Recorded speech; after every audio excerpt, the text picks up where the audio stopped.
अऊज़ु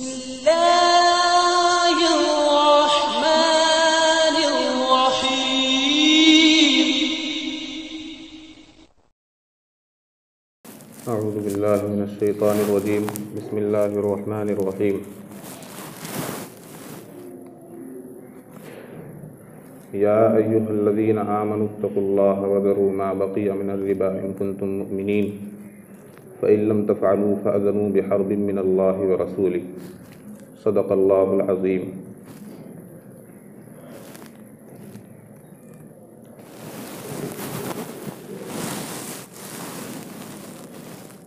दरूद शरीफ पढ़ने अल्लाहुम्मा सल्लि अला मुहम्मद व अला आलि मुहम्मद कमा सल्लैता अला इब्राहीम व अला आलि इब्राहीम इन्नका हमीदुम मजीद।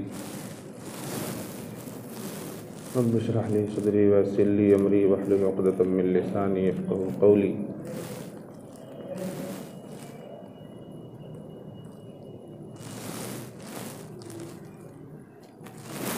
शुरू अल्लाह के नाम से जो बड़ा मेहरबान निहायत रहम वाला है। दोस्तों, बुज़ुर्गों, दीनी भाइयों, अल्लाह तबारक व तआला ने हमें अशरफुल मखलूक़ात बनाया, इंसानी शक्ल व सूरत अता फरमाई और फिर इंसानों में सबसे अफजल इंसान यानी मुसलमान बनाया और सबसे अफजल नबी की उम्मत में यानी नबी पाक मोहम्मद अरबी सल्लल्लाहु अलैहि वसल्लम की उम्मत में पैदा फरमाया।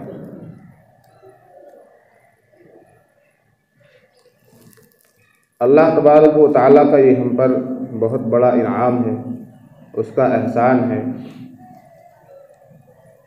और फज़ल है। इसी के साथ जब हमें मुसलमान होने के ताल्लुक़ से मालूम है कि मुसलमान होना शरफ़ की बात है, इंसान होना शरफ़ की बात है, उम्मत मोहम्मदिया में होना शरफ़ की बात है और उम्मत मोहम्मदिया में होने के बाइस, मुसलमान होने के बाइस, इस्लाम में इस्लाम का नाम लेवा होने के बाइस जो इनामात हमें मिलने वाले हैं उनका भी हमें यकीन है। मरने के बाद ज़िंदा होने पर हम ईमान रखते हैं। बास बादल मौत का हमारा अक़ीदा पुख्ता है। यानी मुसलमान होने के नाते जितनी बातों पर हमें ईमान लाना ज़रूरी है उन तमाम बातों पर हमारा ईमान रासिख़ और पुख्ता है। इसी के साथ साथ जब हमने ये तस्लीम कर लिया कि मुसलमान हम हैं और मुसलमान होने के नाते जो मुसलमान को बदले दिए जाएंगे और जो मुसलमानों के लिए इनामात रखे गए हैं वो मुसलमान होने के नाते हमें मिलने हैं, तो वो यूं ही नहीं मिल जाएंगे, बल्कि पहले हमें मुसलमान होने के नाते कुछ बातों का पाबंद किया गया है, उन बातों पर अमल पैरा होना भी ज़रूरी है। मुसलमान तो हो गए, तो क्या सिर्फ मुसलमान वाले लिबास से मुसलमान हो गए या मुसलमानों जैसा नाम रख लिया इसलिए मुसलमान हो गए या मुस्लिम घराने में पैदा हो गए इसलिए मुसलमान हो गए और सिर्फ इन्हीं वजूहात की बिना पर हमें जन्नत मिल गई, हमें मुसलमान वाले इनामात से नवाज दिया गया? ऐसा नहीं है, बल्कि कुछ फ़राइज़ हैं, कुछ अहकामात हैं जो हम पर आयद किए जाते हैं, कुछ क़ुयूद हैं जिनके दायरे में हमें रहना पड़ता है। एक दायरा है और शरीयत के हुदूद हैं, उन हुदूद के अंदर रहकर हमें ज़िंदगी गुजारनी पड़ती है, हमें ज़िंदगी बसर करना पड़ता है, तब जाकर मुसलमान वाले इनामात, मुसलमान वाला लिबास और मुसलमान वाली नेमतें मरने के बाद हमें नसीब होंगी। मरने के बाद ज़िंदा होना है, ये तो हर मुसलमान का अक़ीदा है। हर मुसलमान 100% इस पर यकीन रखता है, ईमान रखता है कि मरना है और मरने के बाद दोबारा ज़िंदा होना है, और जब दोबारा मरने के बाद ज़िंदा होंगे तो फिर कभी मौत नहीं आएगी। फिर दो ही ठिकाने हैं आदमी के लिए, या तो जन्नत या जहन्नम। और ये भी सभी को मालूम है कि मुसलमान के लिए जन्नत है, जहन्नम काफिरों के लिए। लेकिन क्या आम मुसलमान सिर्फ मुसलमान वाला नाम रखकर, मुसलमान कहलाकर, रजिस्टर में मुसलमान नाम लिखवाकर, आधार कार्ड में मुस्लिम लिखवाकर, आदाद व शुमार में वो मुसलमान लिखवाकर जन्नत का मुस्तहिक बन जाएगा? ऐसा नहीं है। इतना आसान सौदा हमने जन्नत का समझ रखा है, इतना आसान नहीं है। कुछ क़ुयूद हैं, कुछ हुदूद हैं, उन हुदूद में रहकर ज़िंदगी गुजारने की हमें ज़रूरत है और ये ज़रूरी है। जो आयत अल्लाह तबारक व तआला का जो इरशाद मैंने आप हज़रात के सामने पेश किया, या अय्युहल्लज़ीना आमनुत्तक़ुल्लाह वज़रू मा बक़िया मिनर-रिबा इन कुंतुम मुमिनीन, इस आयत की रोशनी में एक उन्वान के तहत मैं गुफ्तगू करूँगा और एक ऐसी बला, एक ऐसी मुसीबत और एक ऐसी लानत की तरफ तवज्जो दिलाऊँगा जिसमें हम सभी लोग अक्सर व बेशतर मुसलमान गिरफ्तार हैं और उस लानत से दूर रहने की, बचने की बहुत ज़्यादा ज़रूरत है। और उसका नाम है सूद। सूद, इसे अंग्रेज़ी में इंटरेस्ट कहते हैं। और आज हर दूसरा, हर तीसरा आदमी सूद के अंदर गिरफ्तार है। सूद खा रहा है, सूद खिला रहा है, जाने में अनजाने में, बल्कि जानबूझकर भी सूद को आज कोई बड़ा गुनाह नहीं समझा जा रहा है। सूदी कारोबार में मुलव्वस हैं, सूदी नौकरियों में बड़े शौक से, बड़े ज़ौक़ से, खुशी के साथ सूदी नौकरियों में घुस रहे हैं, इंटरव्यू दे रहे हैं, नौकरी लगने पर खुशियां मनाई जा रही है। इतनी बड़ी लानत, इसके बारे में मैं गुफ्तगू करूंगा इंशाअल्लाह। सूद ये समाज के लिए भी, मुआशरे के लिए भी, दुनियावी हैसियत से भी और उखरवी हैसियत से भी हर तरह से नुकसानदेह चीज़ है। आप समझें कि इसमें दुनिया का बहुत बड़ा फ़ायदा है, ऐसी कोई बात नहीं है। दुनिया का भी नुकसान है, मुआशरे में बिगाड़ आ जाता है, समाज मफलूज हो जाता है। इसलिए जो समाज सूद के अंदर गिरफ्तार है, मैं बड़े बड़े कारोबारियों की बात नहीं कर रहा हूँ जिनके पास बड़ी बड़ी फैक्ट्रियाँ हैं, कंपनियाँ हैं, जिनका बड़ा कारोबार है, वो तो सूदी कारोबार में मुलव्वस हैं और उनके कारखाने चल रहे हैं। अगर सूद की लानत से उन्हें एक तरफ से नुकसान हो रहा है तो दूसरी तरफ से उन्हें एक बहुत बड़ा कारोबार होने की वजह से फ़ायदा भी मिल रहा है। तो जो बिल्कुल आला सतह के लोग हैं, जिनका कारोबार बहुत आला है, उन्हें सूद का दुनियावी नुकसान नजर नहीं आता। लेकिन जो मुतवस्सित दर्जे के लोग हैं और जो बिल्कुल अदना दर्जे के लोग हैं, दिन के खाने वाले, दिन के कमाने वाले हैं, या जिनके पास थोड़ी बहुत दौलत है, उन्हें दुनियावी तौर पर भी बहुत बड़े नुकसान का सामना करना पड़ता है सूद की वजह से। और उखरवी नुकसान इतना बड़ा नुकसान है कि अल्लाह तबारक व तआला ने जिना के गुनाह से रोकने की बात की, शराब के गुनाह से रोकने पर मुसलमानों को ताकीद की। हदीस में शराब की लानत का बयान है। जिना और तरह तरह के गुनाहों से बचने के लिए अहादीस मौजूद हैं, कुरान की आयतें मौजूद हैं। तमाम गुनाहों से मुसलमानों को बचने की और दूर रहने की हिदायत की गई है। लेकिन सूद से जब बचने की हिदायत की गई और सूद की लानत का जब तज़किरा किया गया तो क्या फरमाया? अल्लाह तबारक व तआला का इरशाद है, या अय्युहल्लज़ीना आमनुत्तक़ुल्लाह वज़रू मा बक़िया मिनर-रिबा इन कुंतुम मुमिनीन। ऐ ईमान वालो, अल्लाह से डरो और जो कुछ सूद के एतबार से रह गया है उसे छोड़ दो। अगर तुम मोमिन हो, अगर तुम ईमान रखते हो, फ़इन लम तफ़अलू फ़अज़नू बिहर्बिन मिनल्लाहि व रसूली, और अगर तुम ऐसा नहीं करते तो अल्लाह और उसके रसूल से जंग के लिए तैयार हो जाओ। अल्लाह और रसूल की तरफ से ऐलान जंग है। जिनाकारों के लिए, शराबियों के लिए, कमारबाजों के लिए, जुआ और सट्टा खेलने वालों के लिए, हराम दूसरे तरीकों से हराम खाने और कमाने वालों के लिए अल्लाह तबारक व तआला ने ये ऐलान नहीं फरमाया। लेकिन सूद इतनी बड़ी लानत है, सूद इतना बड़ा गुनाह है, सूद इतना नुकसानदेह सामान है कि सूद के बारे में जब अल्लाह तबारक व तआला ने रोका, सूद के बारे में जब अल्लाह तबारक व तआला ने दूर रहने के लिए फरमाया, तो पहले फरमाया कि ईमान वालों, अल्लाह से डरो। और अल्लाह से डरने का तकाजा ये है कि अल्लाह तबारक व तआला जिन चीज़ों से तुम्हें रोक रहा है उससे बाज रहो, उससे दूर रहो। उन चीज़ों से बहुत दूर रहने की ज़रूरत है। और किस लिए ज़रूरत है? अगर तुम मोमिन हो, अगर तुम ईमान रखते हो, क़यामत पर तुम्हारा ईमान है, आखिरत पर तुम्हारा ईमान है, रसूल पाक सल्लल्लाहु अलैहि वसल्लम पर तुम्हारा ईमान है और अल्लाह को तुम एक मानते हो, अगर तुम्हारा ईमान रासिख है, अगर तुम्हारा ईमान पुख्ता है, तो इन बातों की तरफ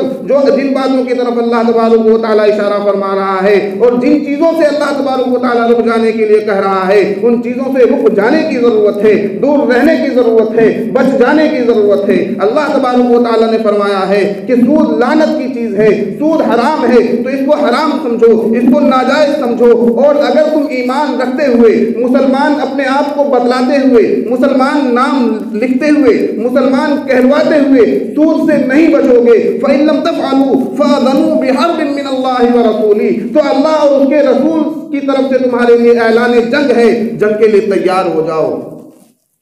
तो आज का मुसलमान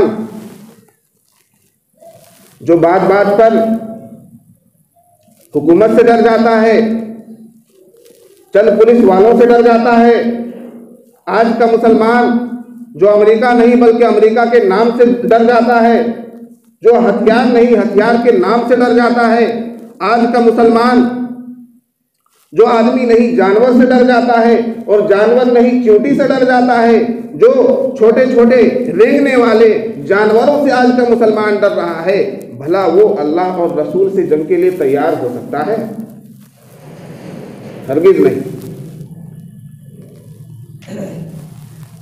इसका मतलब यह है कि जो सूद खा रहे हैं, जो सूद खिला रहे हैं, जो सूद की लानत में गिरफ्तार हैं, जो किसी तरह से भी सूद के अंदर मुलव्वस है, उनके लिए हलाकत ही हलाकत है, उनके लिए बर्बादी ही बर्बादी है, उनके लिए नुकसान ही नुकसान है, उनके लिए खसारा ही खसारा है, उनके लिए टोटा ही टोटा है, उनके लिए घाटा ही घाटा है। वो कहीं नफा पाने वाले नहीं, वो कहीं फायदा पाने वाले नहीं, उनके लिए कहीं भी सुरखरुई नहीं।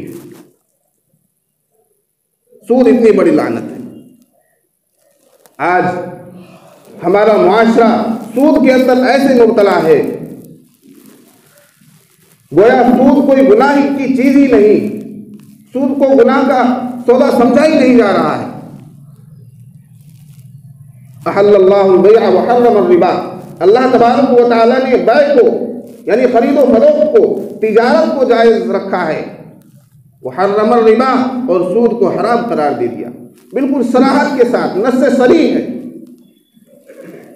कुरान पाक में सराहत के साथ सूद की हुर्मत को बयान किया गया है। और सूद की हुर्मत पर जो वईद आई है, जो मैंने अभी आप हजरात के सामने बयान की, ऐसी वईद किसी और गुनाह पर अल्लाह तबारक व तआला ने इरशाद नहीं फरमाई। लेकिन आज हम धड़ल्ले से सूद के अंदर मुब्तला है।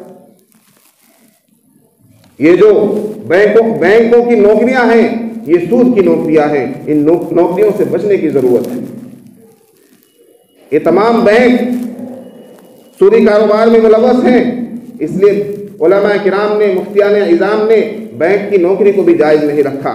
इसी तरह से बैंक की तरफ से जो ब्रांच खोले जाते हैं या जो मिनी ब्रांच बैंक के खोले जा रहे हैं, इन तमाम को हासिल करना और इनमें नौकरी हासिल करना, ये तमाम सूदी कारोबार है। जिस तरह से सूद लेना और देना हराम है, सूद का गवाह बनना भी हराम है, सूद की शहादत देना भी हराम है, सूद को लिखना भी हराम है। हज़रत मुफ्ती साहब बैठे हुए, आप मालूम कर सकते हैं, किसी भी इदारुल इफ्ता से जाकर पूछ सकते हैं, किसी भी मदरसे से सवाल लिखकर मालूम कर सकते हैं, लेकिन दीन के बारे में हमें मालूम ही नहीं करना। दुनिया के ताल्लुक से हमें छोटे से नुकसान का खतरा हो, तो हम तजर्बाकारों से पूछते हैं, मालूम करते हैं कि हम दुनिया के लिए ये काम शुरू करने जा रहे हैं, इसमें हमारा घाटा तो नहीं, इसमें हमारा नुकसान तो नहीं। आज हमें वहाँ के लिए सफ़र करना है तो पहले ही हम मालूम कर लेते हैं कि वहाँ कोई प्रॉब्लम तो नहीं है। दुनिया की सतह पर हम इतना चौकन्ना रहते हैं, कदम कदम फूंक कर रखते हैं, लेकिन दीन के बारे में हम इतने बेशऊर हैं, इतने नासमझ हैं और इतने दीन से दूर हैं कि हमें मालूम ही नहीं करना कौन सा कारोबार करना है। दीनी एतबार से, शरई एतबार से, मुसलमान होने के नाते, इस्लामी नुक्ते नज़र से वो कारोबार दुरुस्त भी है या नहीं, वो कारोबार जायज़ भी है या नहीं, ये हमें मालूम करने की ज़रूरत ही नहीं रहती। हमने दीन को मस्जिद के अंदर समेट कर रख दिया है कि बस जब हम मस्जिद में गए तो वही दीन है, बस मस्जिद से बाहर कोई दीन है ही नहीं।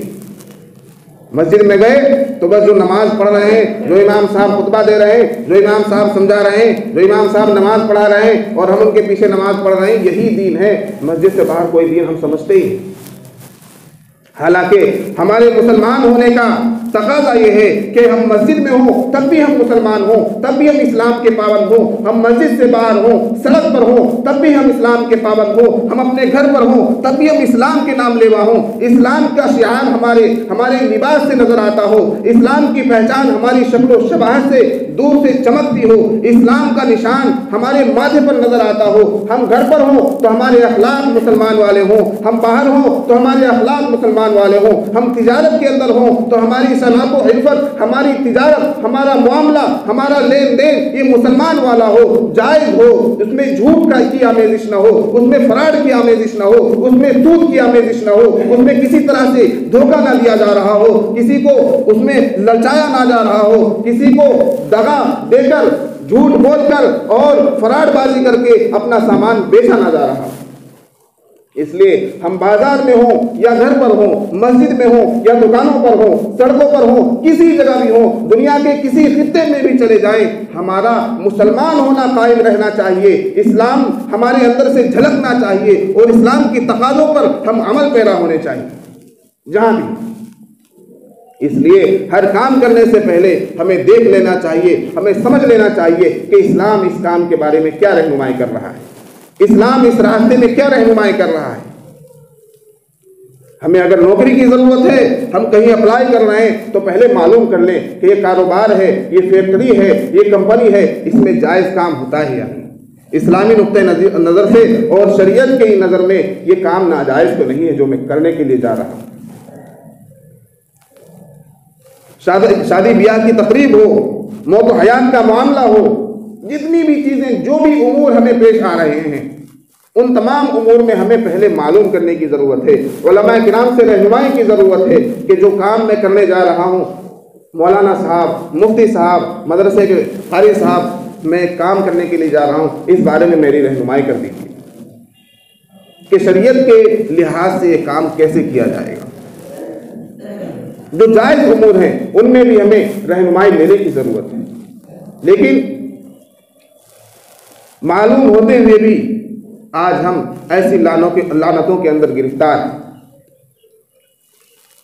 सूद के बारे में बोलने की और आप हजरात के सामने बात रखने की ज़रूरत इसलिए पड़ी कि आज हमारी बस्तियों में, हमारे महलों में सूद की वबा बहुत तेज़ी के साथ फैल रही है। मैंने सुना और लोगों ने बताया कि कुछ लोग आते हैं, बस्तियों की जो ख़वातीन हैं, मस्तूरात हैं, औरतों को जमा करते हैं और कहते हैं कि एक स्कीम आई है, कभी सरकार का नाम लेते हैं, कभी फलां बैंक का नाम लेते हैं, कभी फलां कंपनी का नाम लेते हैं कि आप लोग हफ्ते के अंदर 10 औरतें हो जाइए, 10 औरतों का एक ग्रुप बन जाएगा, 20 औरतें हो जाइए, 20 औरतों का एक ग्रुप हो जाएगा, हफ्ते हफ्ते इतने पैसे आप जमा कीजिए और हफ्ते हफ्ते किसी एक औरत को, किसी एक खातून को अगर ज़रूरत पड़े इतनी रकम की, 50,000 की, 40,000 की, 20,000 की, तो हमारा बैंक आपको उतनी रकम अदा करेगा और उसको फिर बाद में दूसरे तरीके से अदा कर दिया जाएगा। तो ये मुकम्मल सूदी कारोबार है, ये सूदी निज़ाम चलाया जा रहा है, मुसलमानों को सूद के अंदर मुलव्वस किया जा रहा है। इससे बैंक वालों का फ़ायदा है। जमा करने वाली ख़वातीन हैं, वो हर हफ्ते अपना पैसा जमा करती हैं, तो थोड़ा थोड़ा बैंक के पास जा रहा है और फिर बैंक एक मोटी रकम देती है उन पैसों को मिलाकर। मसलन एक हफ्ते में 10 या 20 औरतें बैठी और उन्होंने 100 रुपये जमा किए, तो 20 औरतों के कितने हुए? 2000 रुपये हो गए। अब उनमें से एक औरत को जरूरत है 20,000 रुपये की, तो बैंक 20,000 रुपये देगा, प्लस वो जो 2,000 रुपये उसमें थे उसको भी मिला देगा उसमें। तो 18,000 रुपये बैंक ने दिए, 2,000 रुपये ये मिल गए। अब 20,000 रुपये उस औरत को दे दिए जाएंगे। अब उस 20,000 को बैंक लेगा, बैंक को अदा करने हैं वो 20,000 रुपये, तो वो सूद के साथ अदा करने हैं। तो इस तरह का खेल खेला जा रहा है। हम ये नहीं कहते कि निजाम खत्म कर दिया जाए, हमारी हुकूमत तो है नहीं, कोई खिलाफत तो कायम नहीं हुई है, इसलिए हमें हर तरह से बचने की जरूरत है। खवातीन को वर्गलाया जाता है। अभी थोड़े दिन पहले हमारी बस्ती में एक आदमी आ गया, तो पता नहीं क्या योजना लेकर आया था, वो कहने लगा कि मोदी की तरफ से पैसा आएगा। मैंने कहा भाई कैसा आएगा? कि ग्रुप बनाना पड़ेगा और फिर पैसा जमा करना पड़ेगा। मैंने कहा ये तो बैंक का कारोबार है, और उसने एक तस्वीर ले रखी थी मोदी की। तो कुछ तो ये जो पार्टियां हैं, सियासी पार्टियां, अब बीजेपी की तरफ से प्रचार भी हो रहा है, उनका कारोबार भी हो रहा है। तो जो कम पढ़े लिखे लोग होते हैं बस्तियों के अंदर, या खवातीन होती है, उन्हें कुछ पता तो होता नहीं दिन दुनिया के बारे में, उन्हें जाकर झूठ सच समझाकर उन्हें बता दिया जाता है और फिर सूद की रकम दे दी जाती है और फिर उन्हें उनसे ज़्यादा इंटरेस्ट लिया जाता है। इसी तरह एक लानत चल रही है, नेटवर्क मार्केटिंग कहते हैं इसको। क्या कहते हैं? Network marketing.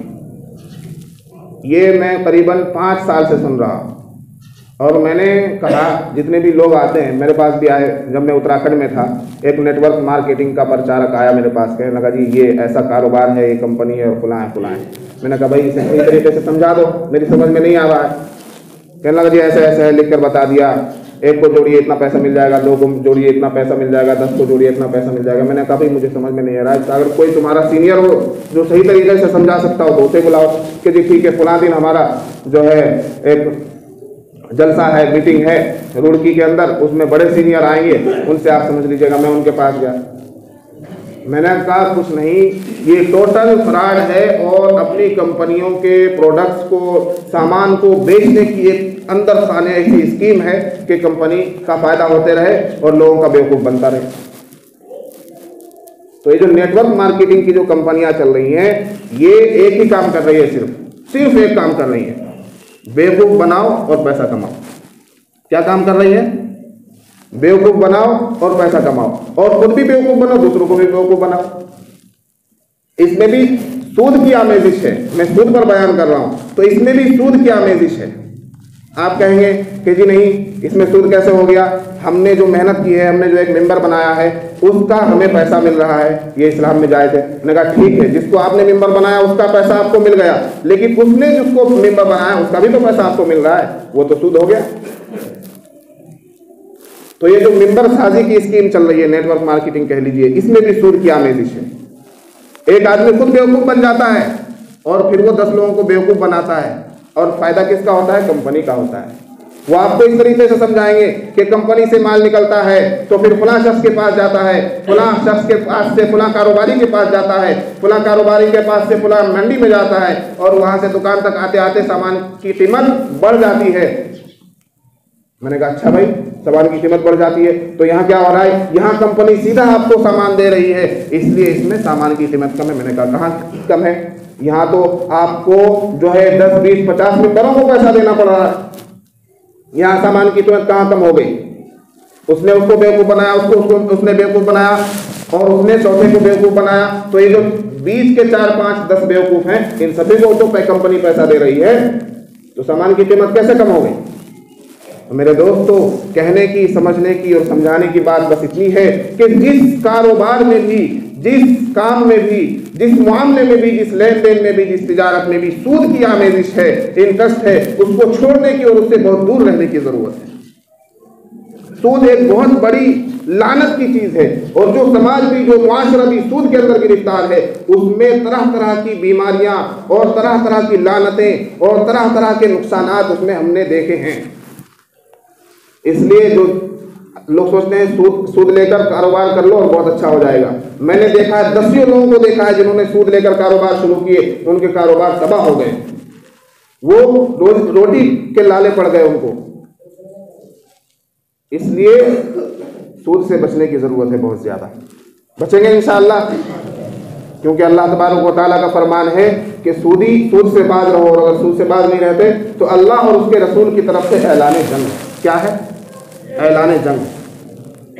अल्लाह तबारक व तआला हमें और तमाम मुसलमानों को इस लानत से और तमाम गुनाहों से बचने की और बहुत दूर रहने की तौफीक अता फरमाए। व आखिरु दावाना अल्हम्दुलिल्लाहि रब्बिल आलमीन।